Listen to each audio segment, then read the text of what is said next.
हिंदी में पूरे में से पूरे नंबर कैसे लाएं क्लास 10th के बच्चे। बड़ी महत्वपूर्ण बात है। आपको कक्षा 10 में आपको हिंदी में कैसे और क्या तैयारी करनी है उसके बारे में मैंने पहले ही बताया था और आज एक बार और बता देता हूं, आपको बड़े ध्यान से सुनिएगा। इसमें जो महत्वपूर्ण पॉइंट है आज मैं भी बताने जा रहा हूं। इसमें जो है हिंदी कक्षा 10th के आपको क्या क्या पढ़ें, आपको सभी को पता है। आपको 20 नंबर के क्या आ रहे हैं, MCQ क्वेश्चन आ रहे हैं, जो आप सभी को क्या पता है MCQ क्वेश्चन है। कितने नंबर के हैं आपके? 20 नंबर के हैं, जिसमें से आपको 20 नंबर आ रहे हैं। तो 20 नंबर लाने के लिए आपको क्या क्या पढ़ना है इसमें भी देख लीजिएगा। महत्वपूर्ण रचनाएं और उनके कवि और लेखक और उनकी विधाएं।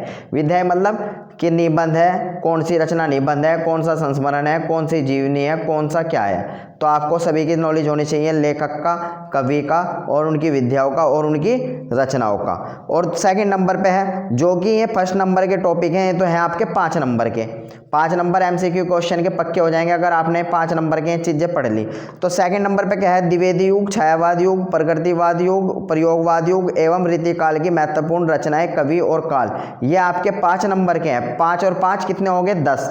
और 10 नंबर के MCQ क्वेश्चन मैं अभी और बताता हूँ आपको। उससे पहले देखिएगा तीसरे नंबर पे जो मैंने आपके लिए लिखा है जीवन परिचय लिखा है। जीवन परिचय कितने नंबर का आता है आपका? 10 नंबर का आता है। एक लेखक का होता है और एक कवि का होता है। लेखक का भी 5 नंबर का होता है, 3 नंबर जीवन परिचय के और 2 नंबर उनकी रचना के। और कवि का भी ऐसे ही होता है, 3 नंबर उनका जीवन परिचय का और 2 नंबर उनकी रचना के। टोटल नंबर कितने हो जाते हैं? इसके भी 5 और इसके भी 5, दोनों को मिला कितने हो जाते हैं? 10। कवि कौन कौन से इंपॉर्टेंट है, किसकी आपको जीवनी पढ़नी चाहिए? तुलसीदास की, सूरदास की, महादेवी वर्मा की, सुमित्रानंदन पंत जी की। और आपको लेखक की किस किस की पढ़नी चाहिए? आचार्य रामचंद्र शुक्ल की, डॉक्टर राजेंद्र प्रसाद की और जयशंकर प्रसाद की। अगर आपने ये कर लिए तो आपके 10 नंबर ये भी कंप्लीट हो जाएंगे।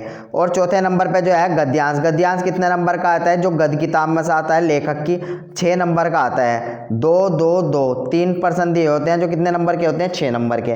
पद्यांश कितने नंबर का आता है? ये भी आपका 6 नंबर का होता है, जो आपकी काव्य की किताब में से, कवियों की किताब में से दिया होता है। संदर्भ, व्याख्या और एक उत्तर देना पड़ता है। कितने नंबर का होता है? ये भी 6 नंबर का। इसके भी 3% होते हैं, 2 2 नंबर के। और 5वें नंबर पर आपको क्या देना होता है? 10 अंक के होते हैं। क्या होते हैं? ये भी गद्यांश और पद्यांश होते हैं। ये क्या होते हैं? पैराग्राफ का क्या होता है? हिंदी में अनुवाद करना पड़ता है और इसमें श्लोक का हिंदी में अनुवाद आपको करना पड़ता है संदर्भ सहित। इसके भी आपको 5 नंबर मिलते हैं और 5 नंबर इसके मिलते हैं। 3 नंबर अनुवाद के होते हैं, 2 संदर्भ के होते हैं। इसमें भी 3 नंबर अनुवाद के होते हैं और 2 संदर्भ के होते हैं। इस तरह आपके क्या हो जाते हैं? 10 नंबर इसमें भी पक्के हो जाते हैं। फिर देखिएगा जो महत्वपूर्ण पॉइंट है, महत्वपूर्ण पॉइंट क्या है? निबंध आपका कितने नंबर का है? 9 नंबर का है। स्वदेश प्रेम, राष्ट्र प्रेम, नारी शिक्षा, प्रदूषण, जनसंख्या वृद्धि, आप इनके निबंध भी कर लीजिएगा। अपनी पाठ्य पुस्तक संस्कृत खंड से काव्य में एक श्लोक भी कंठ किया हुआ एक श्लोक भी कर लीजिएगा। 8वें नंबर पे 2 संस्कृत के प्रश्न उत्तर भी कर लीजिएगा 4 नंबर के। और ये खंड काव्य है 9 नंबर का। अधिकतर बच्चे यहाँ पे आके गलती करते हैं। क्या गलती करते हैं? इसमें क्या दिए होते हैं? काफ़ी सारे पॉइंट दिए होते हैं जो कि हर जिले के अपने अपने जिले के करने होते हैं। जैसे कि सहारनपुर जिले में क्या करना होता है? जय सुभाष का करना होता है। किसका करना होता है? जय सुभाष का खंड काव्य करना होता है। और इसमें जय सुभाष के कितने पॉइंट दिए होते हैं? 2 पॉइंट दिए होते हैं। आप बड़े ध्यान से देखिएगा अपने पेपर में कितने पॉइंट दिए होते हैं। क्वेश्चन में 2 पॉइंट दिए होते हैं। क्या ये आपको दोनों करने होते हैं? बिल्कुल गलत। आपको दोनों नहीं करने होते। कितने करने होते हैं? इसमें से एक करना होता है। आपको चाहे पहला पॉइंट आ रहा है तो पहला पॉइंट कीजिएगा और यह दूसरा पॉइंट आ रहा है तो आप दूसरा पॉइंट कर दीजिएगा। क्यों करना है एक? क्योंकि इसमें 3 गुना 1 बराबर 3 नंबर होते हैं। तो 3 गुना 1 का मतलब है 3 नंबर का एक क्वेश्चन है। एक क्वेश्चन का 1 पॉइंट है। तो इसमें से फर्स्ट पॉइंट या सेकंड पॉइंट 1 पॉइंट करना है। कितने नंबर पक्के हो जाएंगे आपके? 3 नंबर पक्के हो जाएंगे। बड़े ध्यान से इस बात को समझ लीजिएगा। बहुत से बच्चे दोनों पॉइंट करके आते हैं। 3 नंबर में कोई 2 पॉइंट नहीं करने हैं। एक पेज के 2 पॉइंट बैठ रहे हैं, 2 पेज नहीं करने हैं। तो 1 या 1.5 पेज का 1 पॉइंट करना है। 3 नंबर मिलते हैं इसके। अब इस बार क्या है? रस, छंद, अलंकार इस बार भी है, लेकिन इस बार क्या है? पहले 2 2 नंबर के थे, इस बार क्या हो गए? 1 1 नंबर के हो गए। और कैसे हो गए? ये MCQ क्वेश्चन में बदल गए हैं। इसमें क्या होगा? या तो इसका उदाहरण दिया हुआ होगा या इसकी पहचान करनी होगी। तो आपको कितने नंबर का होगा? 1 नंबर का।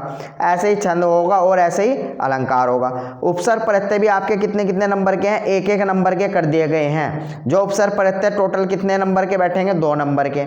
समास आपका 1 नंबर का होगा। तद्भव तत्सम ये कितने नंबर के आएंगे, तद्भव 1 नंबर का और तत्सम भी 1 नंबर का, ये भी एमसीक्यू क्वेश्चन में आएगा। पर्यायवाची 1 नंबर का आएगा, ये भी एमसीक्यू क्वेश्चन में आएगा।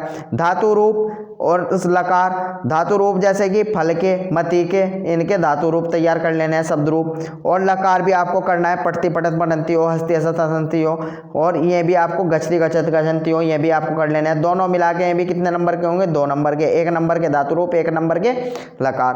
तो आपका हिंदी का जो पोर्शन आएगा यहाँ से 10 नंबर का, वहाँ पे मैंने एमसीक्यू बता देता।